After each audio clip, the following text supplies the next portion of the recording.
নবীজির দোয়া আছে উম্মতের ব্যাপারে যে আল্লাহ পাপাচারের কারণে অতীতের উম্মতদের মতো আমার উম্মতকে সমূলে শেষ করে দিবেন না। এই জন্য আল্লাহ তাআলা কিছু সাদ অপরাধের কারণে আস্বাদন করান। এটার মূল কারণ কি? লাআল্লাহুম ইয়ারজিউন। যেই পাপাচারের পথে আমরা চলতেছি, ওই মুসিবত বিপর্যয় আসার কারণে আমরা যেন সতর্ক হয়ে ওই পাপের পথ পরিহার করে আল্লাহর দিকে প্রত্যাবর্তন করি। তাহলে ভূমিকম্প কেন হয়? বলে মানুষের পাপের কারণে হয়। হাদিসের মধ্যে আরো অনেক কারণ আছে।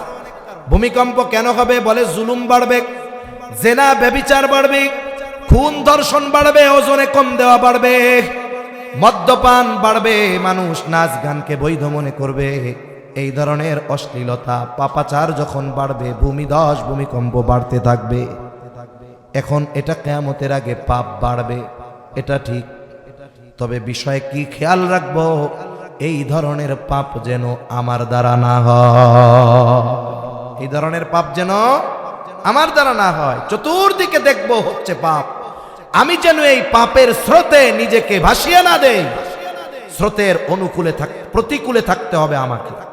গোটা সমাজ একদিকে চলে যাচ্ছে, সমাজ এই পাপাচারের বৈধতা দিচ্ছে, আমাকে এই খরস্রোত পাপাচারের বিরুদ্ধে ঠায় দাঁড়িয়ে থাকতে হবে।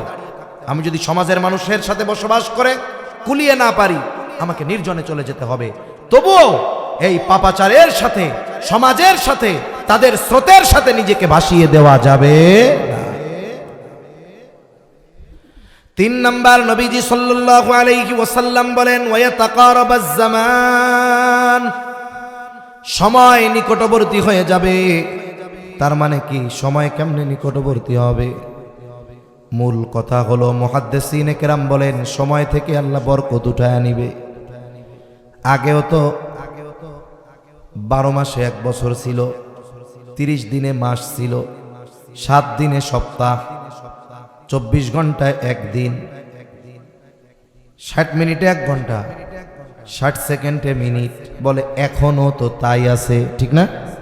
তবে কিয়ামতের আগে জুমাবার তাড়াতাড়ি আসবে, সময়টা তাড়াতাড়ি চলে যাবে। বলে এটা আবার কিভাবে সম্ভব? জাস্টিস মুফতি তাকি উসমানী দামাত বারকাতুহুমুল আলিয়া সময়ের মূল্যায়নের ব্যাপারে বয়ান করতে গিয়ে বলেন, বলে সময় যারা গুনার কাজে, অহেতুক কাজে ব্যয় করে, তাদের থেকে আল্লাহ সময়ের বরকত উঠায় নেয়। আর যারা সময়কে ভালো কাজ, নেকের কাজে ব্যয় করে, আল্লাহ তাআলা তাদের সময়কে প্রলম্বিত করে দেয়।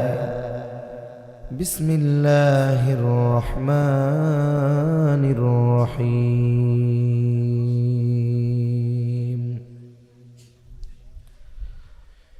ইন্নাল্লাহা ইনদাহু ইলমুস সাআহ ওয়া ইউনাজ্জিলুল গায়থ ওয়া ইয়ালামু মা ফিল আরহাম ওয়া মা তাদরি নাফসুম মাযা তাকসিবু গাদা وما تدري نفس بأي أرض تموت إن الله عليم خبير. وقال رسول الله صلى الله عليه وسلم لا تقوم الساعة حتى يقبض العلم وتكثر الزلازل ويتقارب الزمان وتظهر الفتن وتكثر الحرج وهو القتل حتى يكثر فيكم المال فيفيض أو كما قال النبي صلى الله عليه وسلم. صدق الله العلي العظيم وصدق رسوله النبي الكريم. ونحن على ذلك لمن الشاهدين والشاكرين والحمد لله رب العالمين سبحانك لا علم لنا إلا ما علمتنا إنك أنت العليم الحكيم اللهم صل على محمد وعلى آل محمد كما صليت على إبراهيم وعلى آل إبراهيم إنك حميد مجيد اللهم بارك على محمد وعلى آل محمد كما باركت على إبراهيم وعلى آل إبراهيم إنك حميد مجيد الحمد لله ঐতিহ্যবাহী কুমিল্লা জেলার অন্তর্গত মুরাদনগর থানাধীন ইউসুফনগর ইব্রাহিমিয়া নুরানি হাফিজিয়া মাদ্রাসা ও ইয়াতিমখানার হাফেজ ছাত্রদের পাগড়ি প্রদান ও শিক্ষা প্রদর্শনী উপলক্ষে ১৬তম বার্ষিক ওয়াজ ও দোয়া মাহফিল। আজকের এই ওয়াজ ও দোয়া মাহফিলের সম্মানিত শ্রদ্ধেয় সভাপতি, প্রধান অতিথি, বিশেষ অতিথিবৃন্দ সহ সম্মানিত শ্রদ্ধেয় উলামায়ে কেরাম, সামনে উপস্থিত মুরব্বিয়ানে কেরাম, সমবয়সী যুবক বন্ধু, স্নেহের ছোট ভাই, মাইকের আওয়াজ যত দূরে যায় নিজ নিজ স্থানে অবস্থানরতা সম্মানিতা শ্রদ্ধা মা ও বোন, আল্লাহ তাআলার দরবারে অগণিত শুকর যে মহান মালিক আমাদের হায়াতে বরকত দিয়ে সুস্থ রেখে বিজ্ঞ উলামা হযরতদের জবানে খুবই গুরুত্বপূর্ণ কথা শ্রবণ করবার, আমাকেও আপনাদের খেদমতে কিছু কথা বলবার তৌফিক যে মহান মনিব দান করেছেন, সে মহান মনিবকে খুশি করার জন্য মোহাব্বতের সাথে জবান খুলে অন্তর থেকে কালিমাতুশ শুকর পাঠ করি আলহামদুলিল্লাহ। অগণিত দুরূদ ও সালাম সৈয়দুল আম্বিয়া, আশরাফুল আম্বিয়া, খাতামুল আম্বিয়া, ইমামুল মুরসালিন, রহমাতুল লিল আলামিন মুহাম্মাদুর রাসূলুল্লাহ সাল্লাল্লাহু আলাইহি ওয়াসাল্লামের উপর। আমি আপনাদের খেদমতে পবিত্র কোরআনুল কারীমের অন্যতম প্রসিদ্ধ একটি সূরা, সূরা লুকমানের সর্বশেষ আয়াত ও রাসূল আকরাম সাল্লাল্লাহু আলাইহি ওয়াসাল্লামের অগণিত হাদিস থেকে একটা হাদিস পাঠ করেছি।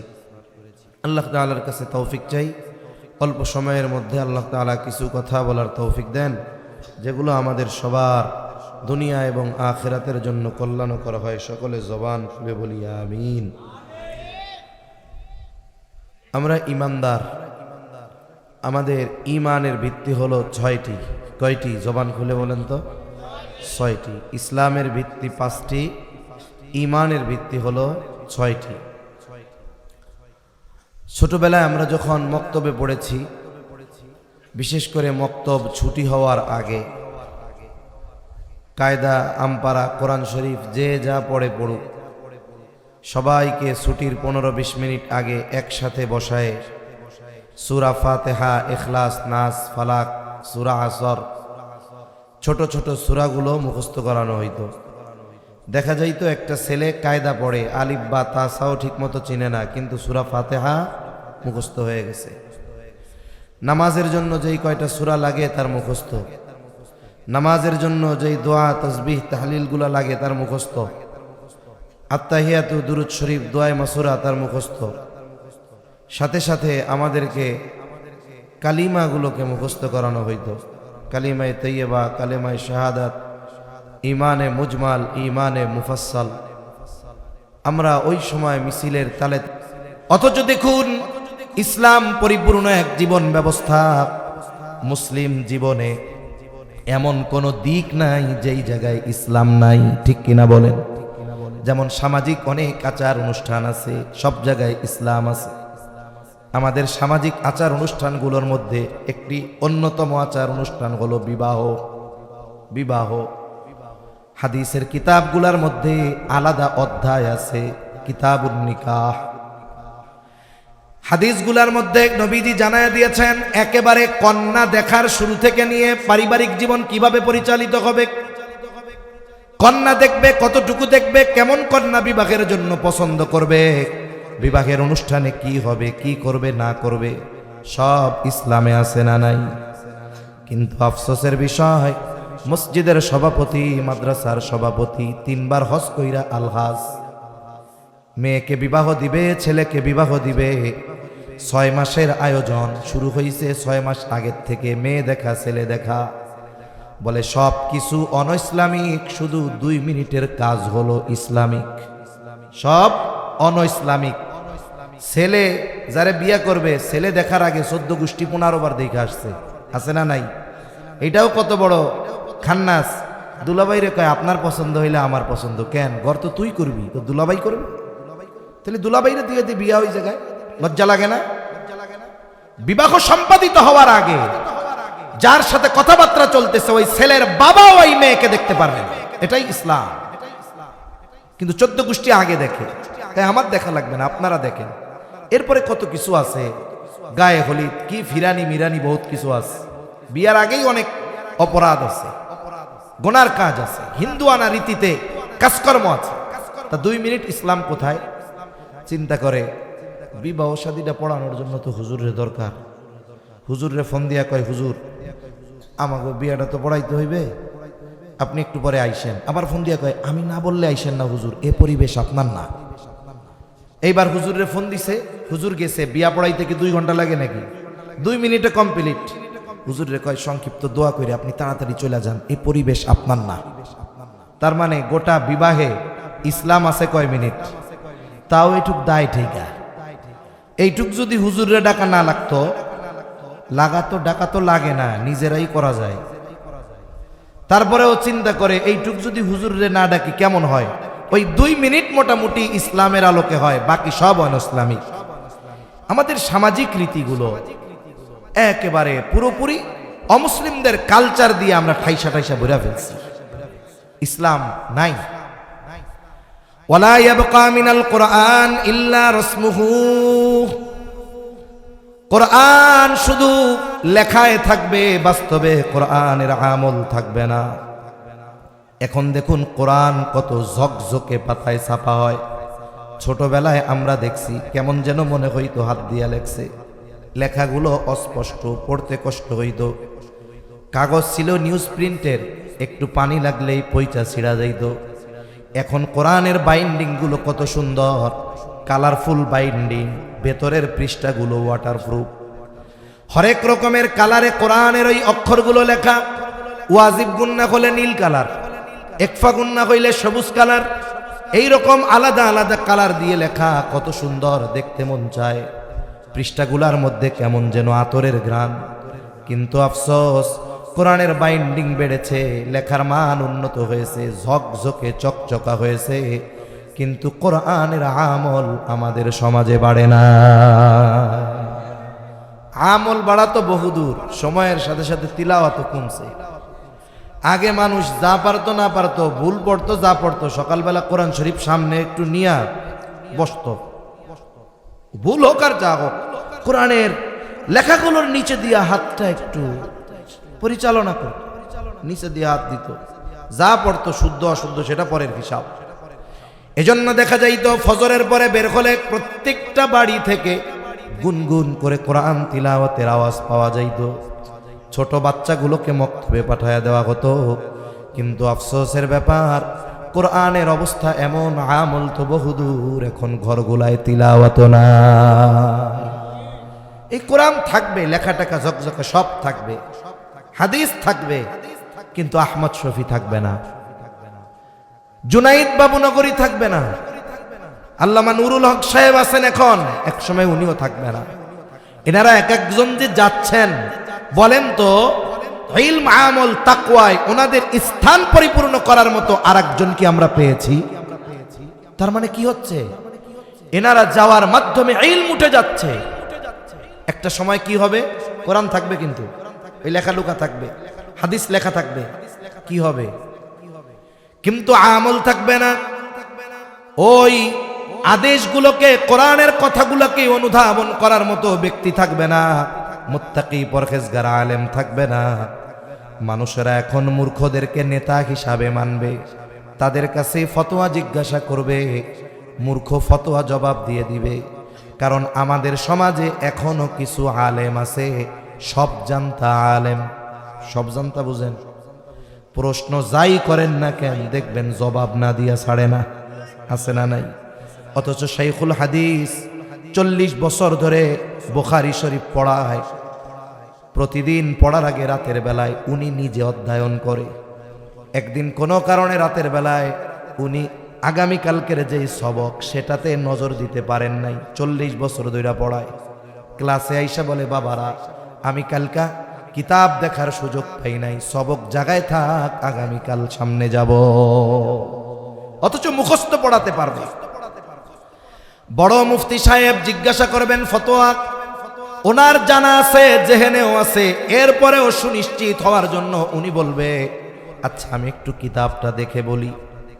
অথবা হতে পারে মানুষ জ্ঞান পরিপূর্ণ কারো অর্জন হয় না, অনেক কিছু অনেকের অজানা থাকতে পারে। এমনও বিষয় হতে পারে একজন আওয়ামের জানা আছে কিন্তু আলেমের জানা নাই, হতেই পারে। এখন যেইটা আমি জানি না, একজন আমারে জিজ্ঞাসা করছে, আমি যে জানি না, বলতে পারি না অথবা ভুলে গেছি, এই কথাটা বলতেও আমরা লজ্জা পাই। চিন্তা করে আমি হইলাম এত বড় ইউটিউবের ভাইরাল বক্তা, আমি যদি বলি আমি উত্তর জানি না, তাহলে ইজ্জত থাকবো? এই জন্য অনেক সময় আমরা দেখি কি হয়, সব জানতা হুজুরদের যখন প্রশ্ন করে, মানুষও মনে করে কি, ওরে বাবা এত বড় হুজুর, কোনো প্রশ্ন কইরা ঠেকানো যায় না। তা আমারে মানুষ এত বড় হুজুর মনে করে, আমি যদি এখন জবাব না দিয়া কই এটা আমার জেহেনে নাই, বলতে পারি না, জানা নাই, কিতাব দেখে বলতে হবে, তাহলে আমার ইজ্জত সম্মান থাকে? এই জন্য বুলেটের মতো ওনার মন মতো যা জবাব তা দিয়ে দিই, আছে না নাই বলেন? এরকম দিয়ে আমাদের সমাজে অনেক ফিতনা সৃষ্টি হয়েছে।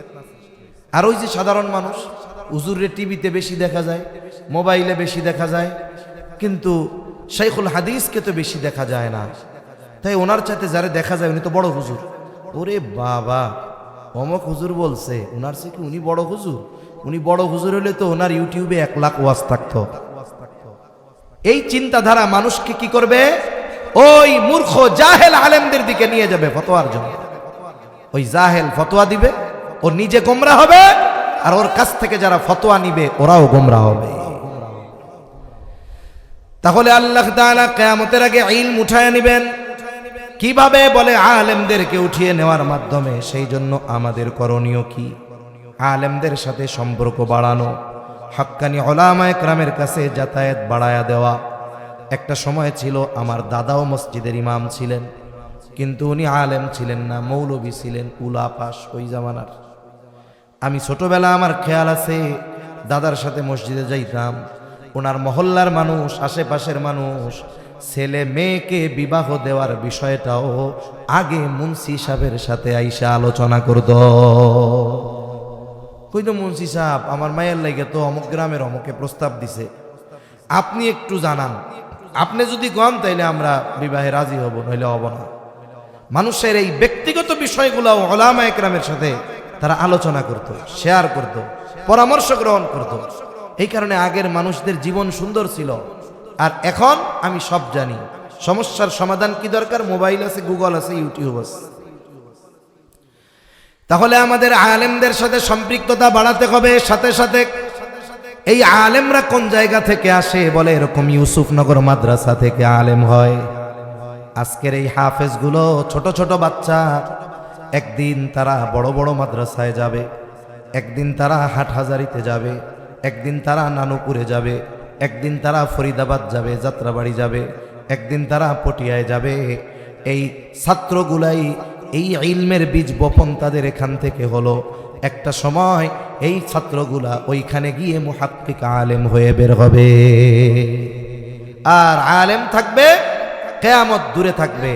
তাহলে কিয়ামত যদি চাই যে আমাদের থেকে দূরে থাক, তাইলে মাদ্রাসাগুলোর প্রতি আমাদের আন্তরিক হওয়া দরকার, উলামায়ে কেরামের প্রতি আন্তরিক হওয়া দরকার। কমপক্ষে প্রত্যেক ঘরে ঘরে একজনকে আল্লাহর জন্য উৎসর্গ করে দেওয়া দরকার, যে তুই নিশ্চিন্তে ইলম অর্জন করবি, তোর আর কোনো টেনশন নেই। কারণ যতদিন এই দুনিয়ায় আলেম থাকবে, কিয়ামত আমাদের থেকে তত দূরে থাকবে। 2 নম্বর, নবীজি সাল্লাল্লাহু আলাইহি ওয়াসাল্লাম বলেন, ওয়া তাকসুরাজ জালাজিলু, জালজালা বেড়ে যাবে, ভূমিকম্প বেড়ে যাবে। কিয়ামতের আগে ভূমিকম্প বাড়বে। ভূমিকম্প কেন হয়? ভূতাত্ত্বিক যারা তারা বলেন, পৃথিবীতে সব সময় ছোট বড় ভূমিকম্প হতেই থাকে, কিন্তু মাত্রা কম, এই কারণে আমরা এটা টের পাই না। বলে 2, 3, 4 মাত্রার ভূমিকম্প যদি হয়, সাধারণ মানুষ টের পায় না। ভূমিকম্প সব সময় কেন হয়? বলে পৃথিবীর উপরিভাগে আমরা বসবাস করি, পৃথিবীর গোটা উপরিভাগ একসাথে নয়, বরং আলাদা আলাদাভাবে ভাগ করা। মনে করেন আমরা এশিয়া মহাদেশের মানুষ, বোঝানোর জন্য বলতেছি। এশিয়া মহাদেশটা মনে করেন এই অংশের উপরে, আর একটা অংশ মহাদেশ আফ্রিকা, ওইটা এরকম আর একটা অংশের উপরে, একসাথে লাগোয়া না, ফাটল আছে, পার্থক্য আছে, তবে আমরা দেখতেছি না। এখন ভূমিকম্প কেন হয়? বলে এই যে এটাকে বলে প্লেট, এই প্লেটের উপরে এশিয়া মহাদেশ, এই প্লেট এক জায়গায় স্থির থাকে না, এই প্লেটটা নড়াচড়া করে। এই নড়াচড়ার গতি কত? বলে 1 বছরে 10 থেকে 16 সেন্টিমিটার নড়ে, মাত্র 1 বছরে কত? 10 থেকে 16 সেন্টিমিটার। ঘড়ির যদি ঘন্টার কাঁটা বা মিনিটের কাঁটার দিকে তাকায় থাকি, এটারে নড়তে সরতে দেখবেন না, কিন্তু এটা জায়গা মতো সরতে থাকবে, মনে হবে যে এক জায়গায় আছে। তা নড়াচড়ার গতি কত? বলে 10 থেকে 16 সেন্টিমিটার। তা 10 থেকে 16 সেন্টিমিটার গতিতে যখন এই দুইটা প্লেটের নড়াচড়া হয়, তখন ভূমিকম্প হয় 3 মাত্রার, 3.5 মাত্রার। ধরেন 16 সেন্টিমিটার যখন গতি হয় প্রতি বৎসরে, তখন মনে করেন 3.5 মিটার, তাহলে 3.5 সেন্টিমিটার। মাঝে মধ্যে এই গতিটা বেড়ে যায়, চলার গতি দ্বিগুণ হয়। টেকটনিক প্লেট চলার গতি 16 সেন্টিমিটার থেকে 32 সেন্টিমিটারে চলে যায়। তাইলে 16 সেন্টিমিটারে যদি 3.5 মাত্রার ভূমিকম্প হয়, 32 সেন্টিমিটারে কত হবে? 7 মাত্রার। 7 মাত্রার ভূমিকম্প যখন হয়, ওই যে তুরস্কের মতো দেশ, আফগানিস্তান, মালয়েশিয়া, মায়ানমার, ইন্দোনেশিয়ার মতো উন্নত দেশগুলো নির্মিত মজবুত ইমারতগুলো থরথর করে কাঁপে, কিছু তছনছ হয়ে ভেঙে পড়ে। এটা তো জাগতিক এক কারণ, যে এই কারণে ভূমিকম্প হয়। এই ভূমিকম্প এটা জমিনের এক বিপর্যয়, জমিনের এক মুসিবত বালা। আর যারা ইমানদার, শুধু তারা ওই বিষয়টাকে কেন্দ্র করে বসে থাকে না, বরং এই ভূমিকম্প, এই বিপর্যয়ের কারণ তারা ইসলামের নিরিখে যাচাই বাছাই করে। তাহলে জলে স্থলে এই রকমের মুসিবত বিপর্যয় কেন হয়? আল্লাহ তাআলা বলেন, যাহারাল ফাসাদু ফিল বাররি ওয়াল বাহরি বিমা কাসাবাত আইদিন নাস লিয়ুযীকাহুম বা'দাল্লাযী আমিলু লাআল্লাহুম ইয়ারজিউন। আল্লাহ তাআলা বলেন, জলে স্থলে যত বিপর্যয় পরিলক্ষিত হয়, এগুলো সব মানুষের হাতের কামাই। তাহলে ভূমিকম্প, সিডর, আইলা, লাইলা, অতিবৃষ্টি, অনাবৃষ্টি, জলোচ্ছ্বাস, এগুলো সব আমাদের হাতের কামাই। জোরে কন, কাদের হাতের কামাই? আমাদের হাতের কামাই। এখন আল্লাহ তাআলা এই যে বিপর্যয়, এই বিপর্যয়ের স্বাদ আমাদের কেন আস্বাদন করান? লিয়ুযীকাহুম বা'দাল্লাযী আমিলু লাআল্লাহুম ইয়ারজিউন। আমাদের বদআমলের কারণে আমাদেরকে এই শাস্তির স্বাদ আস্বাদন করানো হয়। তবে আল্লাহ তাআলা এই শাস্তি আমাদের সমূলে ধ্বংস করে দেওয়ার জন্য দেন না। আল্লাহ চান না যে শাস্তি দিয়ে আমি আমার সব বান্দারে সমূলে শেষ করে দিব। এটা নবীজির দোয়ার বরকত। কারণ নবীজির দোয়া আছে এই উম্মতের ব্যাপারে, যে আল্লাহ, পাপাচারের কারণে অতীতের উম্মতদের মতো আমার উম্মতকে সমূলে শেষ করে দিবেন না। এই জন্য আল্লাহ তাআলা কিছু স্বাদ অপরাধের কারণে আস্বাদন করান। এটার মূল কারণ কি? লাআল্লাহুম ইয়ারজিউন। যেই পাপাচারের পথে আমরা চলতেছি, ওই মুসিবত বিপর্যয় আসার কারণে আমরা যেন সতর্ক হয়ে ওই পাপের পথ পরিহার করে আল্লাহর দিকে প্রত্যাবর্তন করি। তাহলে ভূমিকম্প কেন হয়? বলে মানুষের পাপের কারণে হয়। হাদিসের মধ্যে আরো অনেক কারণ আছে। ভূমিকম্প কেন হবে? বলে জুলুম বাড়বে, জেনা ব্যভিচার বাড়বে, খুন ধর্ষণ বাড়বে, ওজনে কম দেওয়া বাড়বে, মদ্যপান বাড়বে, মানুষ নাচ গানকে বৈধ মনে করবে, এই ধরনের অশ্লীলতা পাপাচার যখন বাড়বে ভূমিধস ভূমিকম্প বাড়তে থাকবে। এখন এটা কিয়ামতের আগে পাপ বাড়বে, এটা ঠিক। তবে বিষয় কি খেয়াল রাখবো, এই ধরনের পাপ যেন আমার দ্বারা না হয়, এই ধরনের পাপ যেন আমার দ্বারা না হয়। চতুর্দিকে দেখবো হচ্ছে পাপ, আমি যেন এই পাপের স্রোতে নিজেকে ভাসিয়ে না দেই। স্রোতের অনুকূলে প্রতিকূলে থাকতে হবে আমাকে। গোটা সমাজ একদিকে চলে যাচ্ছে, সমাজ এই পাপাচারের বৈধতা দিচ্ছে, আমাকে এই স্রোত পাপাচারের বিরুদ্ধে ঠায় দাঁড়িয়ে থাকতে হবে। আমি যদি সমাজের মানুষের সাথে বসবাস করে কুলিয়ে না পারি, আমাকে নির্জনে চলে যেতে হবে। তবুও এই পাপাচারের সাথে, সমাজের সাথে, তাদের স্রোতের সাথে নিজেকে ভাসিয়ে দেওয়া যাবে না। 3 নাম্বার, নবীজি সাল্লাল্লাহু আলাইহি ওয়াসাল্লাম বলেন ওয়ায়াতাকারাবাজ জামান, সময় নিকটবর্তী হয়ে যাবে। তার মানে কি? সময় কেমনে নিকটবর্তী হবে? মূল কথা হলো মুহাদ্দিসিনে কেরাম বলেন সময় থেকে আল্লাহ বরকত উঠায় নিবে। আগেও তো 12 মাসে 1 বছর ছিল, 30 দিনে মাস ছিল, 7 দিনে সপ্তাহ, 24 ঘন্টায় 1 দিন, 60 মিনিটে 1 ঘন্টা, 60 সেকেন্ডে মিনিট। বলে এখনো তো তাই আছে, ঠিক না? তবে কিয়ামতের আগে জুমাবার তাড়াতাড়ি আসবে, সময়টা তাড়াতাড়ি চলে যাবে। বলে এটা আবার কিভাবে সম্ভব? জাস্টিস মুফতি তাকি উসমানী দামাত বারকাতুহুমুল আলিয়া সময়ের মূল্যায়নের ব্যাপারে বয়ান করতে গিয়ে বলেন, বলে সময় যারা গুনার কাজে, অহেতুক কাজে ব্যয় করে, তাদের থেকে আল্লাহ সময়ের বরকত উঠায় নেয়। আর যারা সময়কে ভালো কাজ, নেকের কাজে ব্যয় করে, আল্লাহ তাআলা তাদের সময়কে প্রলম্বিত করে দেয়।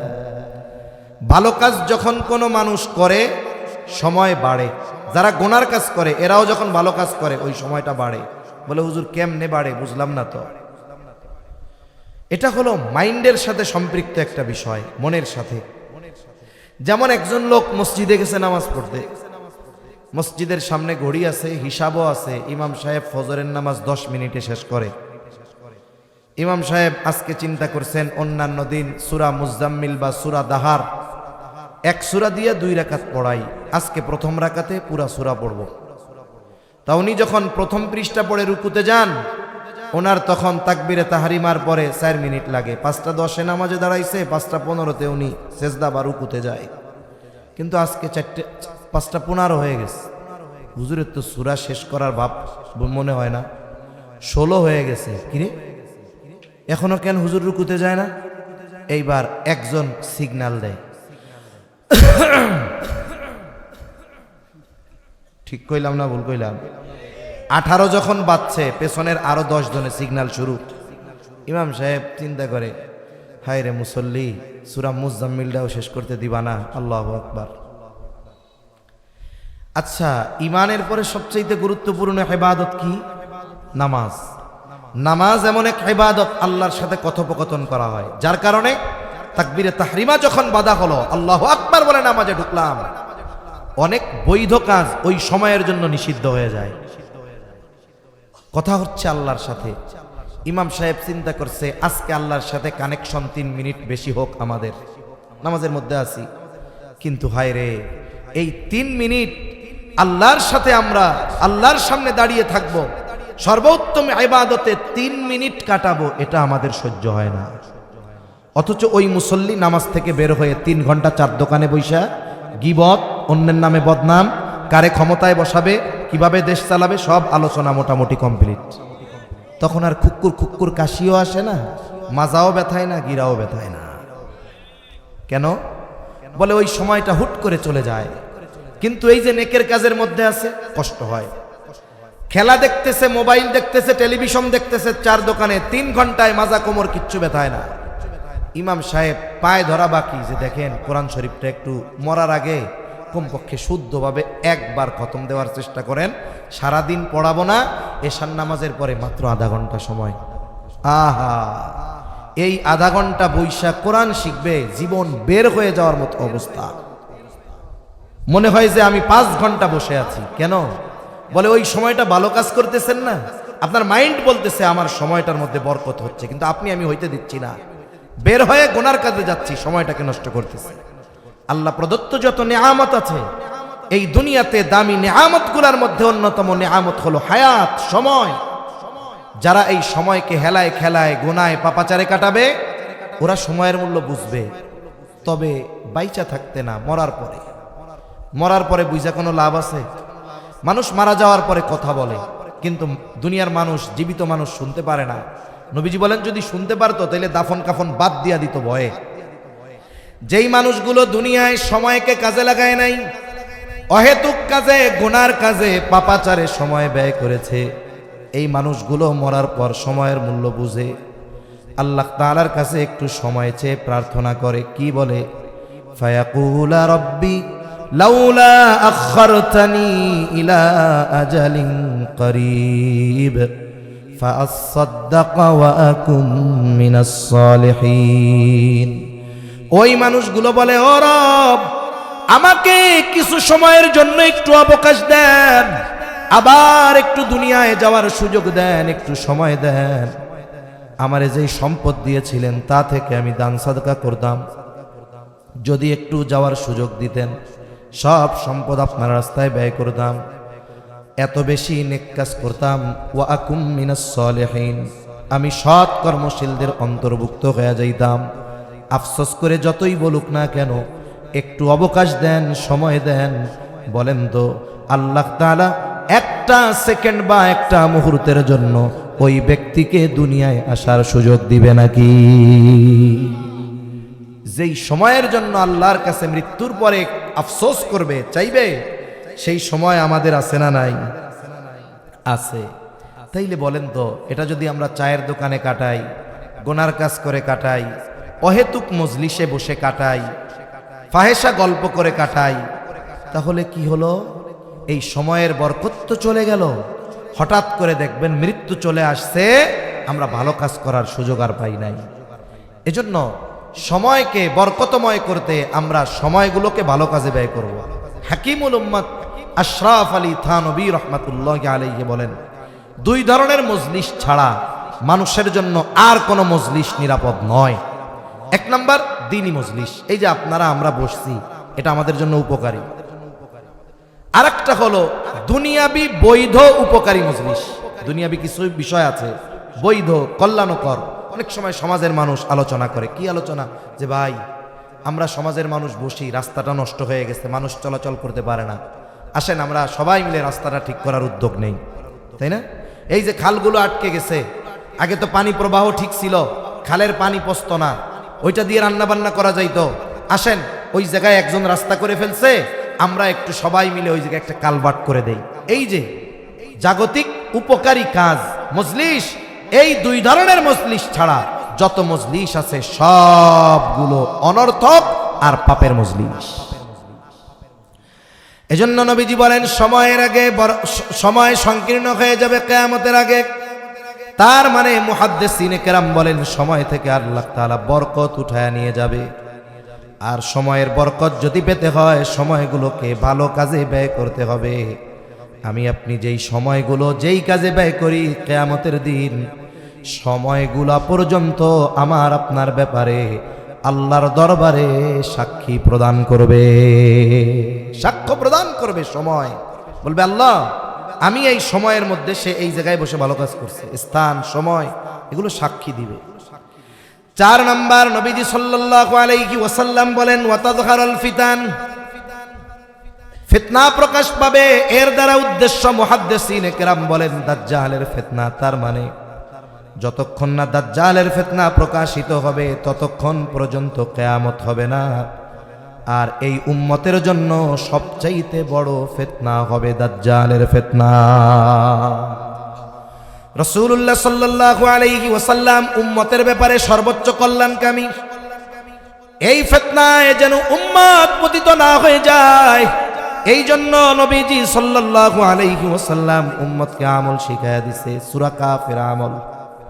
নবীজি জানায়া দেন, জুমার দিন যারা সূরা কাফের আমল করবে আল্লাহ তাআলা তাদেরকে দাজ্জালের ফিতনা থেকে হেফাজত করবে। কমপক্ষে সূরা কাহফের প্রথম 10 আয়াত, এটা আমাদের জীবনের জন্য অক্সিজেন, শ্বাস প্রশ্বাস যেমন জরুরি ওই রকম জরুরি বানায় নিন।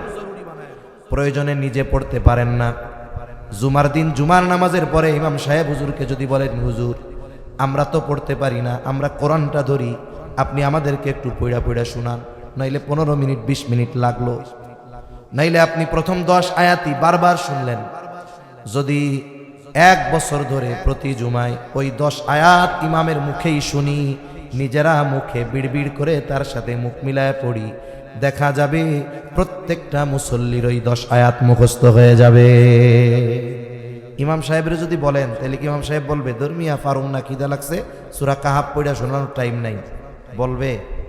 ইমাম সাহেব তো বলবে না, কিন্তু আপনারাই জীবনে বলবেন না, হুজুর একটু শোনান। এটা হলো আসল কথা। এজন্য আমলটা জরুরি বানায় নিব।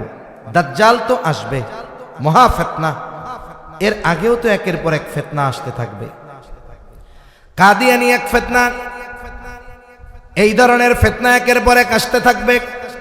আহলে কোরআন এক ফিতনা, এই ধরনের একের পর এক ফিতনা আসতে থাকবে। বলে এই সময় কি করব? আমাদের বুজুর্গানে দিন বলেন, নবীজি যেই আমল শিখায় দিছে সূরা কাহফের আমল, যদি দাজ্জালের মতো ওই রকম মহা ফিতনা থেকে উম্মতকে আল্লাহর রহমতে হেফাজত করতে পারে, তাহলে সূরা কাহফের আমল করনেওয়ালা যারা, দাজ্জাল আগমনের আগে যত ফিতনা আসবে ইনশাআল্লাহ সূরা কাহফের আমলের বদৌলতে আল্লাহ তাআলা ওই ধরনের ফিতনা থেকে উম্মতকে হেফাজত করবে। এজন্য এই আমলটা আমরা গুরুত্ব দিয়ে করব তো ইনশাআল্লাহ। ফিতনা আসবে, এখন কোনটা হক কোনটা বাতিল এটা নির্ণয় করার যোগ্যতা তো সবার থাকবে না, তবে এই আমলের বদৌলতে আল্লাহ যদি চায় এমন চোখ তাকে খুলে দিবে, অন্তর চক্ষু খুলে দিবে, সে বুঝতে পারবে এটা হক এটা বাতিল, এটা সত্য এটা মিথ্যা, এটা বুঝার যোগ্যতা আল্লাহ তাকে দান করবে। এজন্য সূরা কাহফের আমল জরুরি বানাবো তো ইনশাআল্লাহ, আল্লাহ তৌফিক দান করেন। 5 নম্বর, নবীজি সাল্লাল্লাহু আলাইহি ওয়াসাল্লাম বলেন, ওয়া তাকসুরাল হারজ, কিয়ামতের আগে হত্যাকাণ্ড বেড়ে যাবে। ওয়া হুয়াল কাতলুল কতল, এটা হলো পারস্পরিক হত্যাকাণ্ড। যখন নবীজি বললেন হত্যাকাণ্ড বেড়ে যাবে, সাহাবায়ে কেরাম বলে, ইয়া রাসূলুল্লাহ সাল্লাল্লাহু আলাইহি ওয়াসাল্লাম, আমরা তো প্রতি বছর হাজার হাজার মুশরিকদের হত্যা করি যুদ্ধের ময়দানে, এটাও কি হারজ?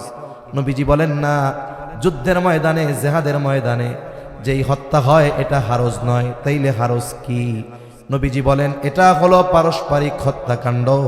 মুসলমানদের নিজেদের মধ্যে নিজেদের হত্যাকাণ্ড বেড়ে যাবে। চাচা ভাতিজাকে খুন করবে, এক প্রতিবেশী অপর প্রতিবেশীকে হত্যা করবে, বাবা ছেলেকে হত্যা করবে। বলেন তো এই ধরনের ঘটনা প্রতিনিয়ত ঘটে কি ঘটে না? আজকেও আপনাদের এখানে আসার সময় একটা খবর সামনে আসছে, দুনিয়ার খবর একটু দেখতে হয়, কি করব, যে পরিস্থিতি। মনে করছিলাম যে দীর্ঘ একটা সময়ের ইসলাম বিদ্বেষিতা, ইসলামের উপরে হিংস্র থাবা আক্রমণ, এগুলো মনে হয় একটু কমবে, কিন্তু মুরব্বীরা বলে যেই দিন যায় ভালো যায়। পরিস্থিতি এমন, সামনের পরিস্থিতি নিয়ে একটু চিন্তা ফিকির করলে তখন আল্লাহর কাছে বলতে মন চায়, আল্লাহ ওই মুসিবতের সামনে আমাদের ফালায়েন না, ওই মুসিবতের সামনে পড়ার আগে ঈমানের সাথে দুনিয়া থেকে নিয়ে যান। না করলে তো শাস্তি আছে, এর লেগা করে, মানে ফরজ ওয়াজিব সুন্নাতে মুআক্কাদা, এই ঠেকাই পড়া কথার কথা আর কি, যে এই আমলগুলো না করলে তো শাস্তি আছে, এগুলো তো করতেই হবে। বলে এতটুক করে, তবে একটা ভালো গুণ, তার প্রতিবেশী যারা তাদের সাথে ভালো আচরণ। দুইজনের মধ্যে উত্তম কে? নবীজি সাল্লাল্লাহু আলাইহি ওয়াসাল্লাম বলেন, যে প্রতিবেশীর সাথে ভালো আচরণ করে, তার মানে একজন খাঁটি মুসলমান যদি হতে হয়, শুধু ইবাদতের মাধ্যমেই হবে না, বরং আমার অপর মুসলমানের সাথে সদাচরণকারী হতে হবে। রাসূলুল্লাহ সাল্লাল্লাহু আলাইহি ওয়াসাল্লাম আর এক হাদিসের মধ্যে বলেন, সিবাবুল মুমিনি ফুসুকুন ওয়া কিতালুহু কুফর। মুমিনকে গালি দেওয়া ফাসিকি, হত্যা করা কুফরি। গালি দেওয়া কবিরা গুনাহ, পাপ। কেউ যদি কোনো মুমিনকে অন্যায়ভাবে বিনা কারণে ইচ্ছাকৃতভাবে হত্যা করে, আল্লাহ জানায় দেন সে যেন গোটা পৃথিবীর মানুষকে হত্যা করল। এই ধরনের হত্যাকাণ্ড কিয়ামতের আগে বাড়বে। আর হত্যাকাণ্ডের সূচনা কোন জায়গা থেকে হয় বলেন? জবান থেকে। কিসের থেকে বলেন না? জবান থেকে। জবান থেকে। আপনাদের পাশের জেলার নাম কি? আজকে লাগছে জানেননি? হ্যাঁ, সব সময় লাগে। লাগছে কি নিয়ে? মনে হয় লুডু খেলা নিয়ে লাগছে এবার। তাও তো বড় এক বিষয়। এর চেয়ে ছোট বিষয় নিয়ে লাগে না? ব্রাহ্মণবাড়িয়ায় ওলামা একরাম বেশি, ইমানি জজবালা লোক বেশি, এই জন্য ও জায়গায় শয়তানও বেশি। মানব শয়তানও বেশি, জিন শয়তানও কিন্তু বেশি। এটাই তো কি দিছি হুজুর। ওলামা একরাম যেমন বেশি, মানব শয়তান সাথে সাথে জিন শয়তানও বেশি। তুচ্ছ কারণে লেগে গেছে। যখন আমি খবরটা পাইছি তখন অলরেডি একজন মারাও গেছে। এই যে মনে করেন সূচনা কি নিয়ে হয়েছে? খেলাধুলা করছে, জুয়া, হয়তো তর্কাতর্কি হয়েছে, শুরু হয়ে গেছে। এজন্য সাবধান। জবান যদি নিয়ন্ত্রণ করতে পারি, সমাজে আমাদের মধ্যে যত অন্যায় অঘটন ঘটে অর্ধেকের বেশি শুধুমাত্র জবান নিয়ন্ত্রণে একবারে দূর হয়ে যাবে। এরপরে যদি একটু হাত চারে কন্ট্রোল করতে পারি, বলে 80 থেকে 90% অন্যায় জুলুম এগুলো বন্ধ হয়ে যাবে। এজন্য নবীজি সাল্লাল্লাহু আলাইহি ওয়াসাল্লাম শুধু মুখ আর হাতের কথা কেন বলছেন? বুজুর্গানে দ্বীন ওলামা একরাম বলেন, সমস্ত বড় বড় অপরাধের সূচনা হয় ওই জায়গা থেকে, জবান থেকে। এজন্য জবান হেফাজতের দরকার। আল্লাহ তাআলা আমাদের প্রত্যেকটা উচ্চারিত শব্দ হেফাজতের ব্যবস্থা করে রাখছেন। আমি কি বলতেছি এটা সংরক্ষিত করার ব্যবস্থা আল্লাহ করে রাখছেন, সংরক্ষণ রাখতেছেন আল্লাহ। কিয়ামতের দিন এগুলো হাজির করা হবে। মা ইয়ালফিযু মিন কাউলিন ইল্লা লাদাইহি রাকীবুন আতীদ। সদা তৎপর একজন ফেরেশতা আল্লাহ নিযুক্ত করে রাখছেন, যা জবান থেকে উচ্চারণ করি ও সংরক্ষণ করে রাখে। আধুনিক বিজ্ঞান কি বলে? মানুষ যে কথাগুলো উচ্চারণ করে, কোনো কথা ধ্বংস হয়ে যায় না, বরং মানুষের উচ্চারিত কথাগুলো বাতাসের মধ্যে থেকে যায়। এজন্যই তো আপনার আত্মীয় আছে 15,000 কিলোমিটার দূর আমেরিকায়। আপনি যখন ফোন দেন 3-4 দিন লাগেনি ফোন যাইতে, 1-2 সেকেন্ডের মধ্যে সে লাইনে থাকলে ফোন ধরে। তার আছে মোবাইলে? কোনো মোবাইলে তার আছে? তার নাই তো। কিন্তু আপনি যদি অন্য নম্বর থেকেও ফোন দেন, আপনার কণ্ঠ শুনেই বলে, চাচা ভালো আছেন? নাম্বার কার? তার মানে কি আপনি বাংলাদেশ থেকে যেই আওয়াজে, যেই সুরে, যেই টোনে কথা বলছেন, হুবহু ওই রকম শব্দটা পৌঁছায় গেছে আমেরিকা মাত্র 1 সেকেন্ডের মধ্যে। কেমনে গেছে? নেটওয়ার্কিং সিস্টেম বাতাসকে ব্যবহার করে কথা পৌঁছায় দিছে ওই জায়গায়। যেই মালিক আমার আপনার এই আওয়াজকে বাতাসের মাধ্যমে সেকেন্ডের ভিতরে 15,000 কিলোমিটার দূরে পৌঁছিয়ে দেওয়ার যোগ্যতা মানুষকে দান করেন, ওই মালিক যদি কিয়ামতের দিন বলে, ইউসুফনগরের আব্দুর রহিম গোটা হায়াতে কত কথা বলছে, বাতাস সব হাজির করো, আল্লাহর বলতে দেরি, গোটা হায়াতের কথা আল্লাহর সামনে হাজির হতে দেরি হবে না। যদি এই চিন্তা আমার আপনার থাকতো, প্রত্যেকটা শব্দ উচ্চারণ করার আগে, এক শব্দ উচ্চারণ করার আগে 10 বার ভাবতাম। এজন্য সাবধান। আমার নিয়ত থাকবে অঙ্গ প্রত্যঙ্গ, এটা তো বহুদূর, আমার জবানের দ্বারাও যেন জাগতিক কারণে, দ্বীনি কারণ হলে কোনো ছাড় নাই। আমার বাপও যদি ইসলামের বিরুদ্ধে আচরণ করে, বাপরেও ছেড়ে দেওয়া হবে না। আবু উবাইদা ইবনুল জাররাহ বদরের যুদ্ধে বাপরে সাইজ করে দিচ্ছে। ইসলামের ব্যাপারে, নবীজির ব্যাপারে, আল্লাহর ব্যাপারে ছাড় নাই। কিন্তু জাগতিক কারণে আমার জবানের দ্বারা যেন একজন মুসলমান ভাই সামান্যতম কষ্ট না পায়। নবীজি এক হাদিসের মধ্যে বলেন, ওই দিন আসার আগে তোমরা সতর্ক হও। কোন দিন? যেই দিন আল্লাহ তাআলা বাদী বিবাদীর মধ্যে ফয়সালা করে দিবে। নবীজি বলেন, দুনিয়ায় কেউ যদি অন্যায়ভাবে কাউকে কথার দ্বারাও একটা কষ্ট দিয়ে থাকে, আল্লাহর নবী বলেন কিয়ামতের দিন এই বিষয়টার ফয়সালাও যিনি করবেন তিনি কে? এজন্য সাবধান, যে আমার কাছে ভালো ব্যবহার পাও না বড়, আমি যদি তার সাথে খারাপ আচরণ করি তাহলে তার হক নষ্ট হবে। মাফ যদি না চাই, এটার বিচারও কিয়ামতে করবেন কে? আল্লাহ। এজন্য আজকে থেকে আমরা প্রতিজ্ঞা করব, জবানকে নিয়ন্ত্রণে আনবো, কোন ইনশাআল্লাহ।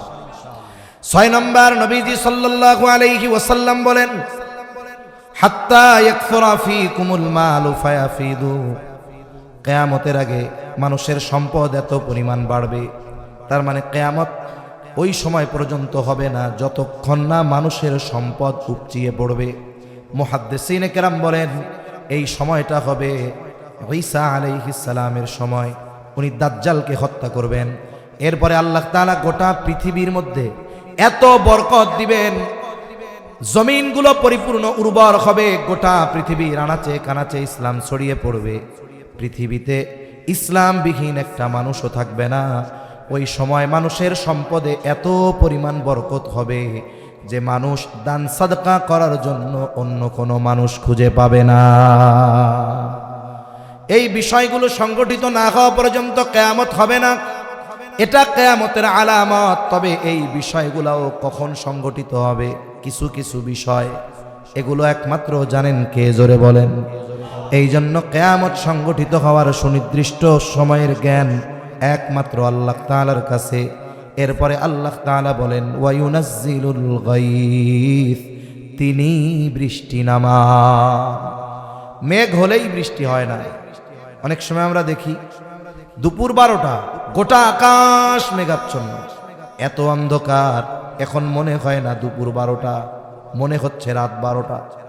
সবাই আতঙ্কগ্রস্ত, বাড়িতে ফিরে গেছে, চিন্তা করতেছে হয়তো এমন ঢল নামবে, বৃষ্টি নামবে, আজকে মনে হয় ঘর বাড়ি রাস্তাঘাট সব তলায়া যাবে। 15 মিনিট পর দেখা গেল গোটা আকাশের মেঘগুলো কোথায় যেন উধাও হয়ে গেছে। আবার সূর্যের আলো মানুষের মধ্যে আলো ছড়ায়া দিচ্ছে, আকাশ পরিষ্কার হয়ে গেছে, ঝকঝকে হয়ে গেছে। মানুষ চিন্তা করেছে সব শেষ, কিন্তু বৃষ্টির একটা ফোঁটাও পড়ে নাই। আবার অনেক সময় মাথার উপরে সূর্য, গোটা আকাশের কোথাও মেঘ নাই। 20 মিনিট বৃষ্টি হয়েছে এত পরিমাণ, বলে শুকনা জায়গায় হাঁটু পানি হয়ে গেছে। মেঘ হলেই বৃষ্টি হয় না, বরং বৃষ্টি নামান কে? আল্লাহ। ওয়ায়ালামু মা ফিল আরহাম, মাতৃগর্ভে ছেলে না মেয়ে দুনিয়ার কেউ জানে না, জানে কে? কইতে পারেন হুজুর আমার নাতি দুনিয়ায় আসার 3 মাস আগে আমি জানছি এটা বলা হইব। আপনি কি কথা কইলেন? আপনি জানছেন কখন? আল্লাহ তাআলা মাতৃগর্ভে যখন আপনার নাতিকে আকৃতি দিয়েছে তখন। কিন্তু আপনার নাতি যেই শুক্র কীট থেকে আল্লাহ তাকে সৃষ্টি করেছে, একেবারে তুচ্ছ একটু পানি, মাইক্রোস্কোপ দিয়ে দেখা লাগবে এত কম। ওই শুক্র যখন মায়ের রেহেমে পৌঁছিয়েছে, আল্লাহ তাআলা মায়ের মাসিক বন্ধ করে দিয়েছেন। এইবার আল্লাহ তাআলার প্রসেস, ওই ক্ষুদ্র জিনিসকে আল্লাহ তাআলা এক সময় রক্তপিণ্ডে পরিণত করেছেন, এরপরে মাংসপিণ্ডে পরিণত করেছেন। 120 দিন এই হালতে থাকবার পর আল্লাহ তাআলা এরপরে আপনার নাতির গড়ন গঠন তৈরি করা শুরু করেছে। বলে কমপক্ষে 5 মাস 5.5 মাস পরে একটা স্ট্রাকচার আকৃতি আল্লাহ তাকে দান করেছে। কিন্তু ওই 5-6 মাস আগে যখন সে রক্তপিণ্ড ছিল, যখন সে মাংসপিণ্ড ছিল, পৃথিবীর কোল আল্ট্রাসোনোগ্রাফি মেশিন আছে, ওটা দিয়ে নির্ণয় করে বলে দিবে এটা ছেলে না মেয়ে। আছে নাই? ওর তাকদিরে কি আছে, ওর হায়াত কতটুক, ওর রিজিক কতটুক, এটা কি দুনিয়ার কেউ জানে? জানে কে? আল্লাহ জানে। ওয়ামা তাদরি নাফসুম মাযা তাকসিবু গাদা, আল্লাহ তাআলা বলেন কেউ জানে না সে আগামী দিন কি উপার্জন করবে। এই জন্য মানুষের আজকে যেই অবস্থা, এই অবস্থার উপরে অহংকারীও হওয়া যাবে না, নিরাশও হওয়া যাবে না। আল্লাহ যদি সম্পদ দেয়, ক্ষমতা দেয়, টাকা পয়সা দেয়, সুস্থতা দেয়, আল্লাহর এই নিয়ামতের শুকরিয়া আদায় করতে হবে, অহংকারী হওয়া যাবে না। আবার যদি কেউ একটু অভাবে থাকে, নিরাশ হওয়া যাবে না যে আল্লাহ শুধু আমারই দেখে নাকি, দারিদ্রতা খালি আমারই দেয়, বলে না, নিরাশ হওয়া যাবে না, অহংকারীও হওয়া যাবে না। কবি কত সুন্দর কথা বলে, নদীর পাড় ভাঙে ও পাড় গড়ে, এই তো নদীর খেলা, সকাল বেলার ধনী রে তুই, ফকির সন্ধ্যাবেলা। আজকে যে ধনী, কালকে সে ফকির হতে পারে। আজকে যে প্রধানমন্ত্রী, আগামীকাল তার রাস্তার ফকির হয়ে যাওয়া লাগতে পারে। আজকে যার কিছু নাই, আল্লাহ তাআলা তারকে কালকে সিংহাসনে বসায় দিতে পারে। এজন্য অহংকারীও হব না। যদি একটু কষ্টে থাকি, আল্লাহর ব্যাপারে কখনো নৈরাশ্যতা প্রদর্শন করব না, ইনশাআল্লাহ। এরপরে আল্লাহ তাআলা বলেন, ওমা তাদরি নাফসুম মাযা তাকসিবু গাদা ওমা তাদরি নাফসুম বিআইয়ি আরদিন তামুত। কেউ জানে না কোন জমিনে তার মৃত্যু হবে। হাদিসের মধ্যে আসছে, আল্লাহ তাআলা যার যেইখানে মৃত্যু লিখে রেখেছেন, যদি তার কোনো প্রয়োজন নাও থাকে, আল্লাহ তাআলা প্রয়োজন সৃষ্টি করে তাকে সেই জায়গায় নিয়ে যায়। এই যে প্রবাসে আমাদের কত ভাইয়েরা যায়, আপনাদের এই বৃহত্তর বিশেষ করে কুমিল্লা জেলা, একবার প্রতিবেদন দেখলাম, সারা বাংলাদেশের রেমিটেন্সের মনে হয় 18% শুধু কুমিল্লা জেলার আমাদের প্রবাসী ভাইদের মাধ্যমে আসে। সবাই তো যায় একটু সচ্ছলতার জন্য, পরিবারের মুখে হাসি ফোটানোর জন্য। সবাই কি সচ্ছল আর সুস্থতার সাথে ফিরে আসে? উপার্জন করতে গিয়ে কত যুবক মারা যায়, কতজনের হায়াত ওইখানে শেষ হয়ে যায়, কেউ মরতে যায় না। মূল কথা হলো, ওই জায়গায় তার মৃত্যু ছিল, আল্লাহ ওই জায়গায় মৃত্যু নির্দিষ্ট করে রাখছেন। এই জন্য আল্লাহ তাআলা তার রিজিকের প্রয়োজনে তাকে ওই দেশে নিয়ে গেছে। একটা মানুষ জীবনে করে দিন ঢাকা চিটাগাং মহাসড়কে যায় নাই, যাওয়ার প্রয়োজন হয় নাই, হঠাৎ যাওয়ার দরকার হয়েছে, গেছে, ওই দিনই ট্রাকের চাকায় পিষ্ট হয়ে মারা গেছে। মানুষ আফসোস করে না, আরে এই লোকটা জীবনে মুরাদনগর যায় নাই, আর আজকে ময়নামতি ক্যান্টনমেন্টে গেছে, আজকে এই ট্রাকের চাপায় পড়া মরছে। আসলে ওর মৃত্যু ওই জায়গা লেখা ছিল, আল্লাহ প্রয়োজন সৃষ্টি করে নিয়ে গেছে। সেজন্য সম্মানিত উপস্থিতি, এই 5টি বিষয়ের কথা আল্লাহ তাআলা বলছেন গায়েব সম্পৃক্ত। অন্য আয়াতে এগুলোকে বলা হয়েছে মাফাতিহুল গায়েব, গায়েবের চাবি সমূহ। মুফাসসিরিনে কেরাম বলেন, পৃথিবীতে যত গায়েব সম্পৃক্ত বিষয় আছে, কোনো না কোনোভাবে এই 5টির সাথে সংযুক্ত। আর ইমানদারদের পরিচয় দিতে গিয়ে আল্লাহ প্রথমেই কি বলেছেন? হুদাল্লিল মুত্তাকিন আল্লাযীনা ইউমিনুনা বিল গায়েব, যারা গায়েবের উপরে, অদৃশ্যের উপরে ঈমান এনেছে। এজন্য এই গায়েব সম্পৃক্ত বিষয়গুলোর উপরে আমরা ঈমান আনব, বিশেষ করে পরকালের উপরে আমরা ঈমান আনব। কারণ জাহান্নামীরা জাহান্নামে যাওয়ার যে কারণগুলো আছে সূরা মুদ্দাথিরে, এর মধ্যে একটা কারণ ওয়াকুন্না নুকাযযিবু বিয়াউমিদ্দিন, আমরা প্রতিদান দিবস কিয়ামতকে অস্বীকার করতাম, মিথ্যা প্রতিপন্ন করতাম। এজন্য আমরাও কিয়ামতের ব্যাপারে সুদৃঢ় বিশ্বাসী হব। কারণ পরকালের জবাবদিহিতাকে যে যত ভয় করে, দুনিয়ার জগতের আমল তার তত সুন্দর হয়। এজন্য আল্লাহ সুবহানাহু ওয়া তাআলা আমাদেরকে পরিপূর্ণভাবে পরকালে বিশ্বাসী হিসাবে প্রতিষ্ঠিত হওয়ার তৌফিক আল্লাহ দান করেন, বলি আমিন। সাথে সাথে যেই ধরনের পাপাচার অনাচারের কারণে কিয়ামত নিকটবর্তী হয়, এই ধরনের কাজগুলো থেকে আল্লাহ আমাদের বেঁচে থাকার তৌফিক দান করেন, আমিন। ওয়া আখিরু দাওয়ানা আনিল হামদুলিল্লাহি রাব্বিল আলামিন। আসসালামু আলাইকুম ওয়া রাহমাতুল্লাহি ওয়া বারাকাতুহু।